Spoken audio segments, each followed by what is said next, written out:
ES Audio. From the Evening Standard in London, I'm John Weeks, and this is The Leader. High fever, tiredness, not drinking, refusing to eat, very red sore throats. Just some of the symptoms we've been hearing about in recent weeks associated with Strep A, a bacterial infection that's rising in the UK. The majority of infections are relatively mild, but it can sometimes cause a serious illness called invasive Group A streptococcal disease, which occurs when the bacteria gets into the bloodstream. In recent weeks, 9 children have died with the bacterial infection in the UK, and Schools Minister Nick Gibb has suggested that preventative antibiotics could be given to children at schools affected by Strep A. So what exactly do parents need to look out for? How can we avoid infection? And are antibiotics the answer to tackling this latest health issue impacting the country?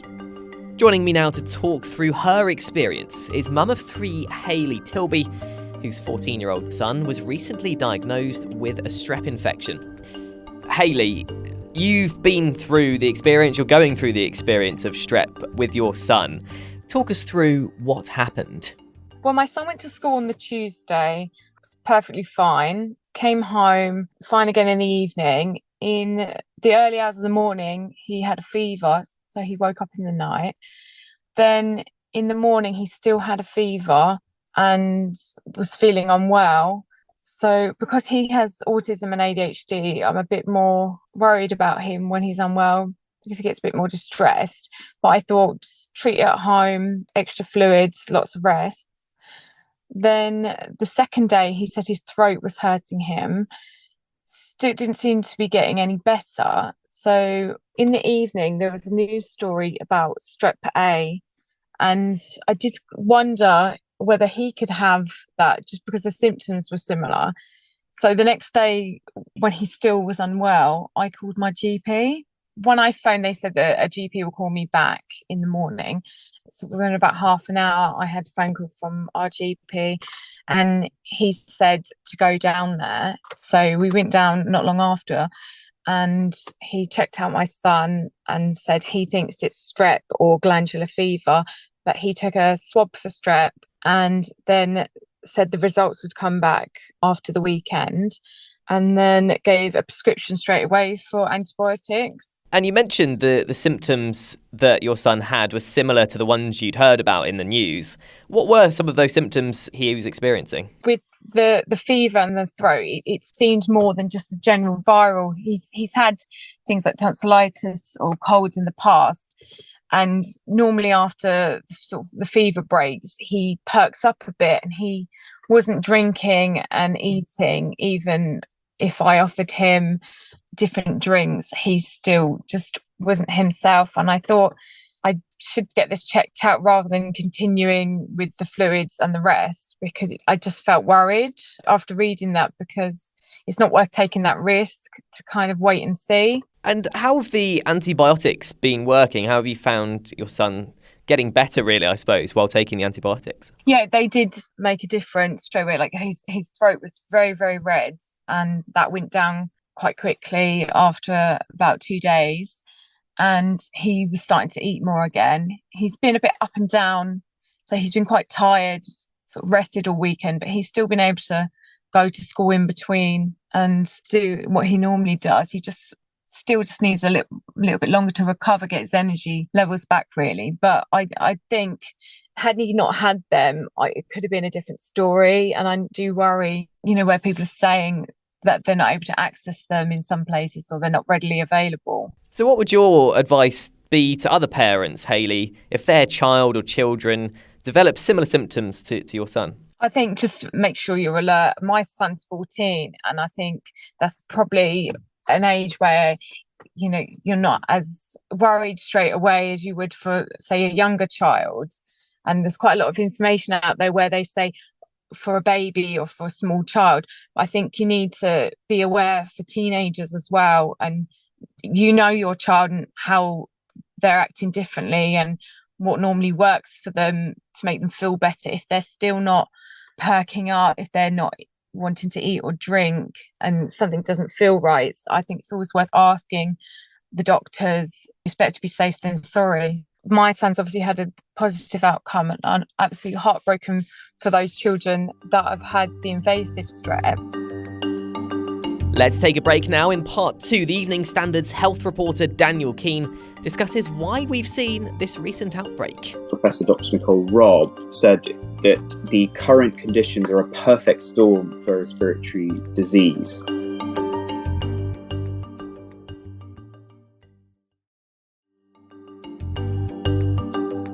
Joining me now is the Evening Standard's health reporter Daniel Keane. So Daniel, it feels like over the last few weeks we've been learning more and more about Strep A. Can you just talk us through this recent outbreak? What exactly has been happening? Sure. So we know that Strep A season has started a lot earlier than usual this year, and infections are certainly a lot higher than they would normally be. Strep A itself is a common bacteria. So a lot of people suffer from strep throat as a child and as an adult. But while it is a common bacteria, it can cause a much more serious, what they call invasive group A infection, and in some cases as well, a condition called scarlet fever. So what's been really concerning people is that 9 children have died so far. The most recently confirmed was today in Northern Ireland. And essentially, NHS figures are worried that a wider outbreak will have more people coming to NHS 111, coming to A&E. So there's quite a few different ways in which this outbreak could fuel a lot of concern in the NHS and understandably among parents in the population. And I understand there are various different symptoms, a long list of symptoms that are attributed to Strep A. And I understand different combinations can mean different levels of severity. What should parents be looking out for? So the milder symptoms that you might see if you have Strep A are a sore throat or a skin infection. However, if you have scarlet fever, you might have those symptoms, so sore throat, a headache, but also a fever or a sort of pinkish red body rash. And the rash will have a specific feel, a kind of almost like a sandpapery feel. So that's what health authorities have really been urging parents to look out for. In terms of the more severe disease, so if you have the invasive infection, you should be looking for, really high fever, quite severe muscle aches, unexplained vomiting. And if your child has any of these symptoms, you really need to seek medical help immediately. The key with Strep A is early treatment. So it's about spotting symptoms early and getting the antibiotics, which can reduce the risk of complications like pneumonia or a bloodstream infection. And we have had 9 deaths in the UK in recent weeks from Strep A. But I understand the majority of infections aren't generally cause for concern. Is that right? Yes, that's correct. So I think it's important that we strike a balance in terms of our communication in sort of ensuring people are aware of the symptoms and they're picking up on severe symptoms and making sure that they're intervening early if their child is very ill, but also not to panic parents and to panic people. So most children will have a very mild experience of this illness, and this is something that medical experts have been stressing. So how does this infection spread, and what are the best ways to avoid it? So it's spread through close contact. So if you're in a group setting like a school or a care home, then unfortunately you are more susceptible to getting this bacterial infection.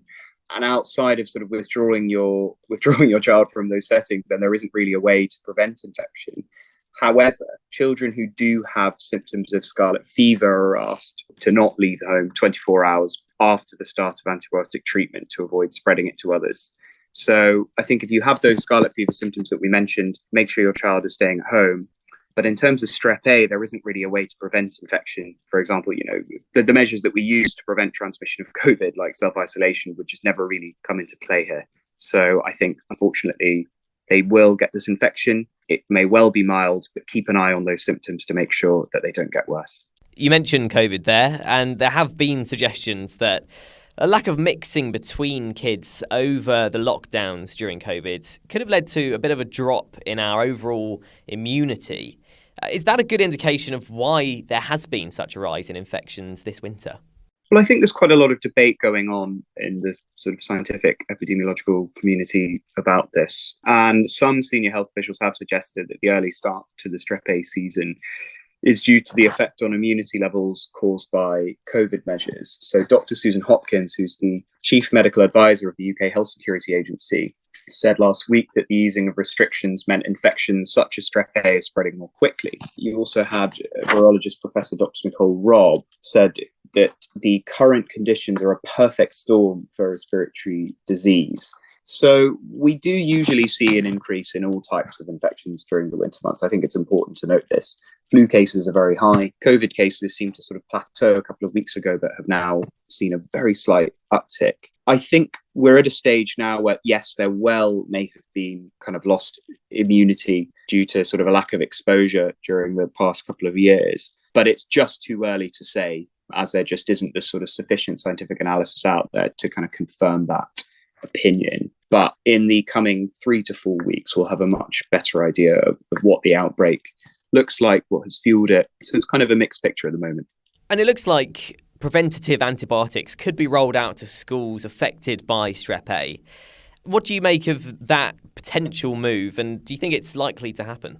So I think this is a move that could be potentially a little bit controversial. So doctors don't normally advise the mass prescription of antibiotics.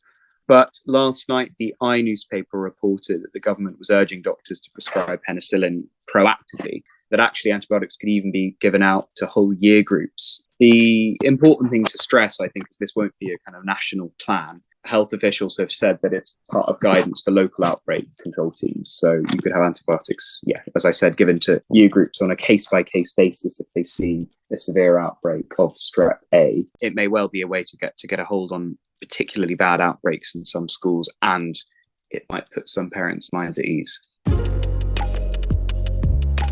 There's more news, interviews and analysis in the Evening Standard newspaper and at standard.co.uk.